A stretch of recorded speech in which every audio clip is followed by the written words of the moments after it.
Hey there, I'm Andrei from Kiravo, and in today's video I'll show you how to restore your website's files from our automated backups.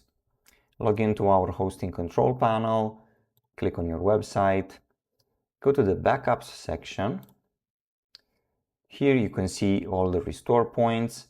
Choose your restore point, then click the restore button, click on custom, select all files, then click Restore Now.